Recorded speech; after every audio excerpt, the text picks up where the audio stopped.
Bismillahirrahmanirrahim. Maliennes, Maliens, respectez les autres du Mali. Comme moi, vous avez tous noté les actes de contestation portés par une partie de nos compatriotes depuis le mois de juin dernier. Ils expriment sans doute une certaine vitalité démocratique, mais ils ne sont pas sans conséquences sur le moral et l'image d'un pays comme le nôtre, qui doit, pour sa survie, satisfaire à 3 exigences. D'abord, reconquérir l'intégralité de notre territoire en éradiquant l'insécurité et le sinistre projet de transformer le Mali en califat.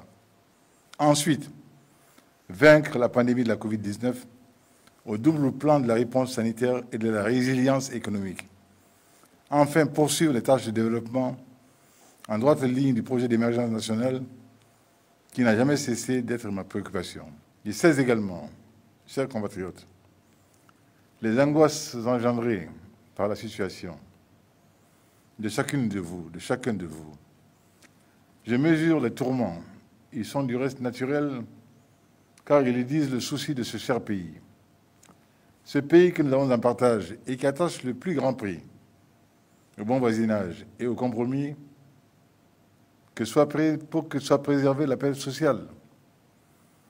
Et c'est pour cette paix sociale convaincue que nous avons du ressort pour rebondir à chaque crise que dans mes précédentes adresses, j'ai tenu à signifier que j'ai entendu les colères et les interrogations qui sont les causes sous-jacentes de la crise actuelle. Et c'est pourquoi, sans hésiter davantage, et c'est malgré le coût financier de la mesure et ses possibles effets dominos, j'ai instruit l'application immédiate et pleine et entière de l'article 39. Pour les classes concernées, nos enfants ont repris le chemin de l'école. Je rends grâce au corps enseignant et aux parents d'élèves pour leur diligence et leur disponibilité et leur esprit patriotique. Entendre et soutenir les Maliennes et les Maliens, ceux majoritaires qui dépendent du secteur informel, de même que les couches les plus vulnérables de la population. Telle est aussi la raison pour laquelle le gouvernement a mis fin au couvre-feu décrété au mois de mars dans le but de limiter la circulation du coronavirus, dont les dégâts dans le monde ne sont plus cachés à personne. Je ne m'étendrai pas sur les mesures sociales mises en œuvre au niveau national pour atténuer l'impact socio-économique de la pandémie. Mes chers compatriotes, parce que mon objectif est de ne pas ajouter une crise politique aux graves urgences sanitaires et économiques que nous vivons, et parce que c'est dans mes obligations d'écouter et de comprendre les Maliens que je poursuis depuis plusieurs semaines les consultations avec les forces vives du pays. Mieux, j'ai proposé, voici maintenant 2 semaines, un gouvernement d'union nationale ouvert à toutes les sensibilités, majorité, opposition, société civile, car je demeure convaincu que c'est au Mali qu'on donne ainsi la chance de bénéficier de l'accompagnement et de l'expertise de toutes les parties. C'est ici le lieu et le moment de vous informer que ma décision de renouveler ma confiance en le Premier ministre, Dr Boubou Cissé, le 12 juin dernier, s'est fondée sur notre lecture partagée des préoccupations du pays, de ses priorités, ainsi que de la stratégie requise par les enjeux du moment en un temps de turbulence. Nous nous sommes mis d'accord, le chef du gouvernement et moi-même, sur la nécessité de concevoir et de proposer un accord politique de rassemblement national qui s'attellera à la mise en œuvre diligente et mesurable des recommandations du dialogue national inclusif. Donc, de cet autre grand moment qui a été salué au-dedans comme au dehors, comme une réussite totale et qui a rassemblé les Maliens des communes et des cercles, des régions et du district, de tous les segments et de toutes les sensibilités. Cet accord qui ira jusqu'en 2023 reposera sur les idées forces suivantes.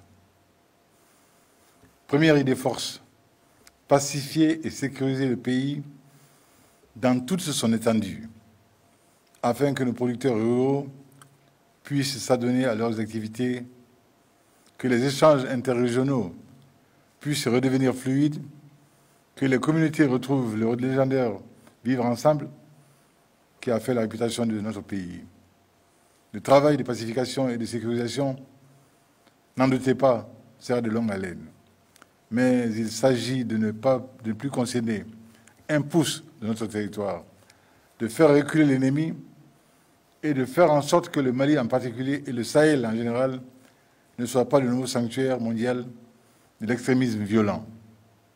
Il est alors indispensable de s'attaquer résolument à la dissolution de toutes les milices d'autodéfense, de porter à son point d'achèvement le processus de désarmement, démobilisation et réinsertion, et enfin d'accélérer le retour effectif de l'État dans les régions centre et nord.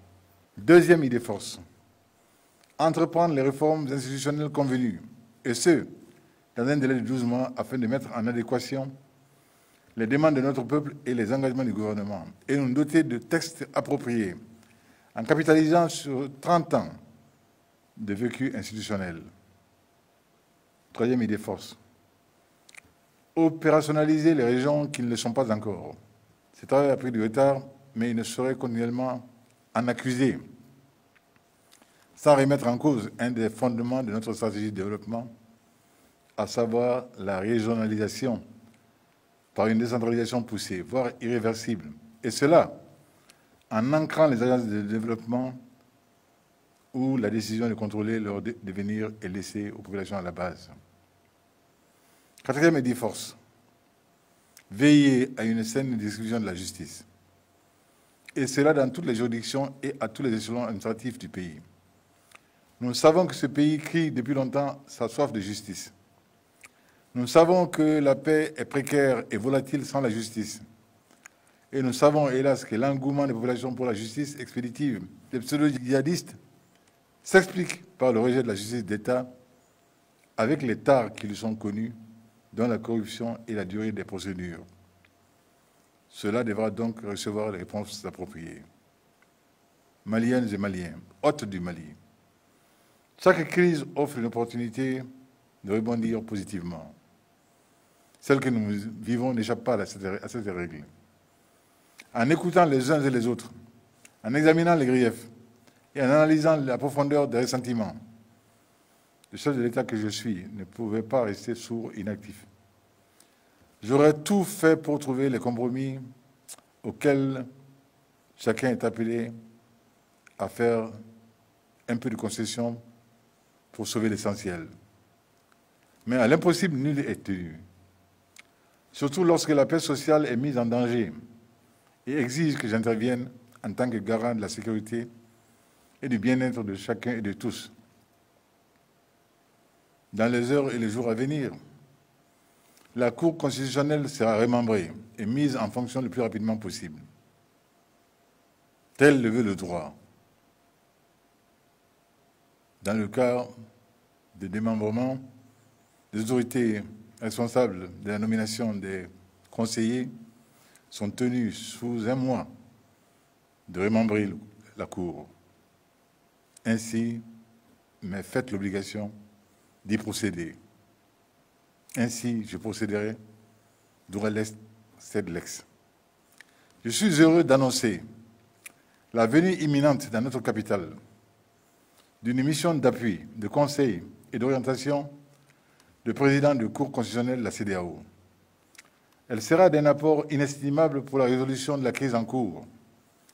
C'est un geste pour lequel nous remercions une fois de plus les États membres de l'institution sous-régionale qui a toujours eu souci du Mali. Reconnaissons-le sans jeter la pierre à personne. L'arbitrage du dernier scrutin par la Cour a posé et continue à poser problème. Beaucoup d'incompréhension. Il est heureux qu'une mission de Haut Conseil se soit portée jusqu'à la Cour pour faire un constat qui est plutôt rassurant. Les démissions enregistrées en son sein ne jettent-elles pas cependant un sérieux doute sur l'auguste institution, il nous appartiendra tous ensemble d'y réfléchir. Et en tout cas, les règles dont elle se sert comme outil devront sûrement être peut-être révisées. La situation personnelle des membres du collectif des candidats malheureux qu'Allah m'a inspiré de recevoir ce mardi, ce dont il s'agit, ce n'est pas seulement cela, c'est de l'avenir de l'élection dans notre pays, de la crédibilité que le peuple accorde à ces institutions qu'il s'agit. C'est donc de la survie de notre démocratie qu'il est question, et je ne puis transiger sur cela. Que justice soit donc rendue pour le plus grand bien de la morale républicaine, pour l'honneur de la République et l'image de notre pays. Mes chers compatriotes, il est alors hautement probable que les solutions trouvées par la nouvelle Cour reconstituée résoudront la question de l'Assemblée nationale. Vous n'êtes pas sans savoir que la dissolution de l'Assemblée nationale est une demande portée à mon attention. Si la paix du Mali devait passer par là et que j'en eusse les moyens constitutionnels, je l'eusse fait sans hésiter une seconde. Et si cela devait se faire sans créer un vide constitutionnel, tout le monde comprendrait que nous n'hésitions pas à le faire. Pour autant, soyons-nous justes. Il ne saurait y avoir de justice en privant de leur siège mérité tous ceux-là qui ont été élus sans contestation et certains dès le premier tour pour tenter de régler le problème que nous ne saurions sous-estimer des candidats qui contestent ouvertement le verdict de la Cour constitutionnelle. On ne corrige pas une faute par une injustice. Je ne doute pas que l'intérêt national réside dans un Parlement immédiatement opérationnel pour mettre en œuvre l'accord politique pour le Rassemblement national dont je viens de vous ébaucher les grandes lignes et qui devra être paraphé sans plus de délai par le chef du gouvernement et toutes les parties prenantes à l'action gouvernementale, y compris l'opposition, y compris le M5. Nous sommes en guerre, en pandémie. L'exécutif doit être en place. La décision nationale consensuelle est requise. Et certains de nos frères doivent quitter la posture qui est la leur aujourd'hui de refus. Chacun de nous a le devoir de conforter ce Mali que nous avons en partage, de le mettre en mission, en capacité. Les choses fragiles sont fragiles. Gardons-nous de faire un mauvais usage du temps et des opportunités. C'est le lieu de m'incliner sur la mémoire de mon frère, le Premier ministre Amadou Goulibaly. Paix à son âme, qu'Allah subhanahu wa ta'ala l'accueille parmi les bienheureux. Et nous avons dit qu'une mission de la CEDEAO était attendue. Elle a pour mission de nous aider, de nous permettre de mieux appréhender les souhaits que notre organisation régionale a formulés par la première mission qu'elle avait dépêchée auprès de nous pour nos devoirs et moyens de sortie de crise. Nous sommes un pays qui s'est toujours engagé et a toujours respecté ses engagements nationaux et internationaux. Tout cela n'est qu'un complément de tout ce que dedans nous aurions réussi nous-mêmes à mettre en œuvre. Je n'ai jamais désespéré du Mali et des Maliens. Aujourd'hui, plus que jamais, rien d'irrémédiable n'a été commis. Seule l'incompréhension justifie la posture prise par le M5 à sa sortie de notre audience. Il n'affichait aucun mépris. Notre pays est basé sur le dialogue. Demander que nous y recourions est de l'ordre naturel des choses. J'invite encore les frères du M5 à se ressaisir. J'invite la majorité à rester ouverte aux échanges avec le M5, aux préoccupations et aux propositions du M5 s'agissant de l'incidente question de l'Assemblée nationale et des réformes au niveau de la Cour. Telle est la seule voie de salut. La crédibilité de notre État est le respect du droit. Si par malheur nous devrions nous en écarter dans un monde hyper compétitif où c'est l'État de droit qui est le qualifiant suprême, quel serait notre rôle et notre place au sein des nations? Alors j'adjure toutes les forces maliennes de se joindre à ce projet pour le Mali qui n'a pas d'autre ambition que de consolider la marche de notre pays, car j'ai la claire conscience des enjeux, de notre fragilité, à être chacun dans son coin, qui n'est pas requis, mais ensemble, pour que notre puissance rassemblée puisse donner le meilleur d'elle-même. Et ce temps-là est arrivé. Le Mali peut tout. Le Mali est grand, son peuple est grand. Je sais la chance et l'honneur de le servir. Je ne cesserai jamais de le servir, Inch'Allah. Et je veux le faire avec vous tous, toutes les forces. Parce qu'au-delà des contingences, nous sommes frères et sœurs logés à la même enseigne. Qu'Allah subhanahu fasse que cette enseigne brille de mille feux. Qu'il fasse que notre frère Soumaïla Cissé nous revienne sain et sauf, et le plus tôt possible, que dans sa grande mansuétude, sa miséricorde et sa bonté, il nous accorde un heureux hivernage. Qu'il bénisse notre chère patrie, le Mali.